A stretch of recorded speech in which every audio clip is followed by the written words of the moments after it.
Hello dear friends, നമ്മൾ കുട്ടികളുടെ ഇടയിൽ ഇന്ന് കാണുന്ന ഒരു പ്രധാനപ്പെട്ട കാര്യമാണ് മൊബൈൽ അഡിക്ഷൻ.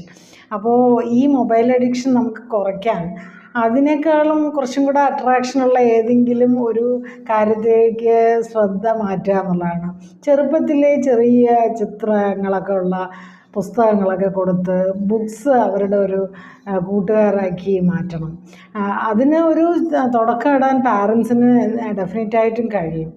പിന്നെ ഇപ്പം നമുക്കറിയാം, ഈ സ്ക്രീൻ ടൈം റെഡ്യൂസ് ചെയ്യണം ആദ്യം ചെയ്യേണ്ട കാര്യം. കാരണം സ്ക്രീൻ ടൈം എങ്ങനെ റെഡ്യൂസ് ചെയ്യാന്ന് പറഞ്ഞാൽ, ഇപ്പോൾ ഒരു കുട്ടി വീണ എവിടെയെങ്കിലും തട്ടി വീണ ഒരു കുട്ടിയുടെ കരച്ചിൽ മാറ്റാൻ നമുക്ക് ചെയ്യാൻ പറ്റുന്നത് ഒരു കളിപ്പാട്ടോ എന്തെങ്കിലും ഒന്ന് പെട്ടെന്ന് കൊടുക്കുമ്പോൾ കരച്ചിൽ നിർത്തും. പക്ഷെ അവിടെ വേദന അവിടെ ഉണ്ട്, എന്നിട്ടാണ് കരച്ചിൽ നിർത്തുന്നത്. അതുപോലെ നമ്മുടെ കുട്ടികൾ ഇന്ന് മൊബൈൽ അഡിക്ഷനിലൂടെ അവർക്ക് മാനസിക പ്രശ്നങ്ങളൊക്കെ കുറയ്ക്കാൻ